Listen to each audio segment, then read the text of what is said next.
Welcome to Idaho Fish and Game's Hook and Bulletin podcast, your weekly news roundup of hunting, fishing, trapping, and conservation stories from around the Gem State. Hosted by Fish and Game's Public Information Specialist, Connor J. Lease. And welcome back, everyone, to Idaho Fish and Game's Hook and Bulletin podcast. It's been a relatively steady week for hunting, fishing, trapping, and conservation stories here in Idaho. This week on the Hook and Bulletin, we'll be talking about wildlife overpasses, a couple of cool collaborative conservation efforts with Rocky Mountain Elk Foundation and Perce-Clearwater National Forest, and some upcoming educational opportunities for youth. But first, where there's spring flowers, there's spring bears, and here's how and why you should keep them wild. With plants starting to break their long winter dormancy, wildlife are right there with them doing the same thing. Black bears that live in south-central Idaho and other parts of the state are waking up, and like anyone who's just spent the last 4 months sleeping, they're probably going to be a little hungry. After spending the winter months burning their fat reserves during hibernation, black bears will immediately start looking for food, mostly spring grasses, but pretty much anything that can provide easy calories. During hibernation, boars, or males, usually lose 15 to 30% of their body weight, while sows with cubs can lose up to 40%. After emerging from hibernation, black bears are on a quest to eat between 15,000 to 20,000 calories a day to build up their fat reserves. Just for comparison's sake, that is the equivalent of 50 Pop-Tarts, 136 beers, or 22 pounds of elk steaks. Needless to say, they are constantly searching for food. After leaving their winter dens, bears begin to search out food sources by using their extremely keen sense of smell. Fun fact, it is believed that a bear's sense of smell is 7 times better than a bloodhound's and is often measured in miles. That sense of smell is a great benefit for a bear. Being omnivores, meaning they eat both plants and meat, bears will eat anything they can find. And with the nose talent of a bear, they will find just about anything. This can also be a great problem for a bear and for wildlife managers. Using their amazing sense of smell, bears might be attracted to your neighborhood, looking for a food reward, which too often is that leftover food now fermenting in your garbage can. It's not too early for Idaho residents who live in the proximity to wildlife to do your part to ensure that bears, as well as all wildlife, do not find a food reward around your house. We all know it never ends well for the bear who becomes habituated to human food. We've all heard the saying, a fed bear is a dead bear, which is an unfortunate reality. Public safety will always be the priority when bears find food rewards, leading them to become habituated to food around houses and businesses. Idahoans pride themselves on living near wildlife. However, that also means everyone shares the responsibility to keep wildlife wild. Allowing bears to become comfortable living in your neighborhood could be a death sentence for the bear. While a bear in your yard might be exciting, you must do your part to keep that bear wild. For more information, check out Terry Thompson's story on our website or contact your nearest Fish and Game office. Next up, we're keeping wildlife safe in another way. Building a bridge isn't exactly a cutting-edge idea, considering it's been around for thousands of years. But what about building a bridge for wildlife? Again, that's not exactly a new concept. But here in Idaho, the completion of a first-of-its-kind wildlife overpass now paves the way in protecting both Idaho's motorists and important migration routes for deer, elk, and other wildlife. Last fall, a bunch of groups, including the Idaho Transportation Department, Idaho Fish and Game, Idaho Fish and Wildlife Foundation, and many crucial partners saw the construction of a new wildlife overpass over Highway 21 northeast of Boise. Some of you may have driven under it already. The overpass is a way to protect motorists and thousands of deer and elk that cross the highway a couple times each year as they move out of the high country and down to the Boise foothills during fall, then return in spring to roam as far as the Sawtooth Mountains. The overpass has been well received by the public, who value Idaho's wildlife and also want to avoid the personal injury risks and thousands of dollars of damage that occurs when a motorist hits a deer or elk. Here's a word from Fish and Game's Technical Services Bureau Chief, Frank Edelman. We're really pleased to see this project completed and even more pleased with how quickly the animals have found it and used it. We hope that people will appreciate it now and always look back 50 years from now and understand the value of these projects and ensure Idaho's wildlife are protected and have a safer future. Fish and Game has been protecting and managing Idaho's wildlife for 125 years, and considering Idaho's growth, wildlife managers must constantly create new ways to protect the state's valued big game herds. Preserving traditional migration routes with wildlife overpasses and underpasses are among these new important methods. Be sure to check out our new video available now on YouTube that shows really cool photos, maps, and videos from this new overpass. All right, moving on to a couple of conservation projects up in the Clearwater region.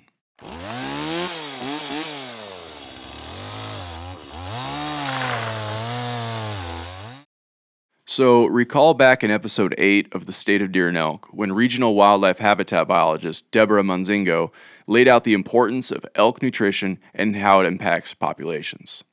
We all know the saying, you are what you eat. Well, that applies to elk too.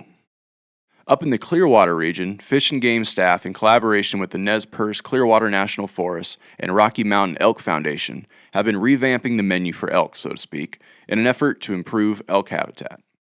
The project aims to treat a little over 2,100 acres of mature ponderosa pine in 38 stands through a mixture of non-commercial thinning and prescribed burning. This project will ensure the longevity of the ponderosa pines by reducing fuels and also reducing over-mature brush, thus creating the perfect combination of palatable, available, and nutritious forage for elk in the Lolo zone. Lolo elk populations began declining in the 1990s, partially due to maturing forest habitats and declining forage availability.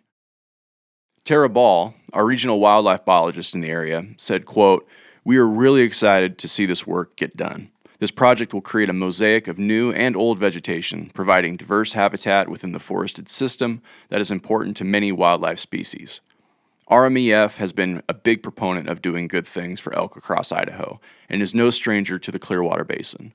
It truly takes an integrated effort by all," end quote. This is just one of the many projects the Nez Perce-Clearwater National Forest and Idaho Fish and Game are currently working on together this year, and demonstrates the continued commitment of both parties to healthy and resilient landscapes.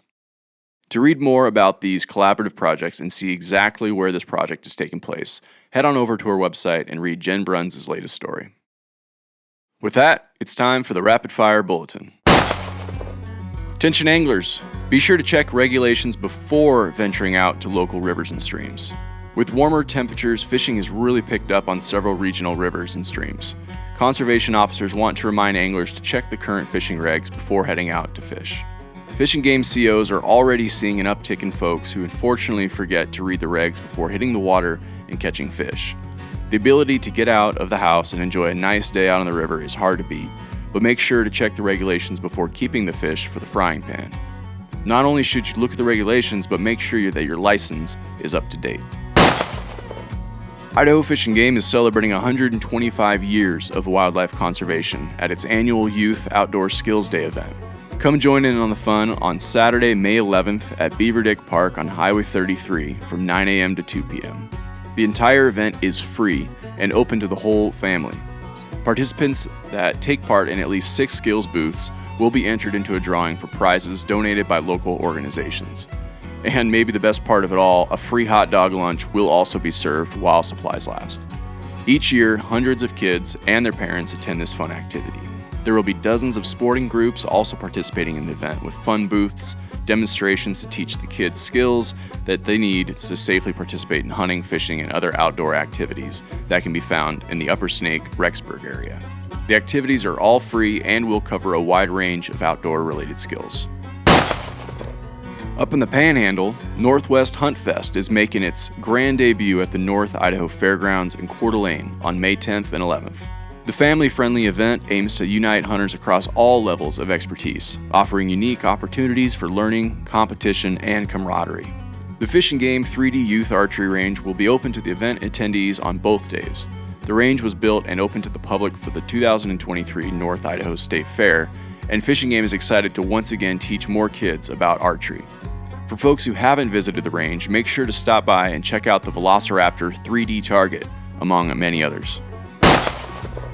Southwest Idaho currently has 13 instructor-led courses slated to start between May and July, with seats still available, and more courses to come. Among the upcoming offerings in the Southwest region are Hunter Education Certification, Hunter and Bow Hunter Combo Education Certification, and several different hunting and shooting skills workshops. Check out Brian Pearson's story if you want to see a full list of courses coming up in and around Southwest Idaho. And just a heads up for hunters and anglers traveling through the Deer Creek Reservoir area, the 64-acre recreation site will be getting a new concrete vault toilet later this month. And as crews begin constructing the new lavatory, the popular reservoir will be without a toilet until the new one can be completed. In the meantime, I guess you're out of luck. So hold tight till around May 20th. Fish and Game estimates to have work done later this month, and for more information, go check out Jim Brenz's press release. Okay, that's it for this week's stories. It's time for our question of the week.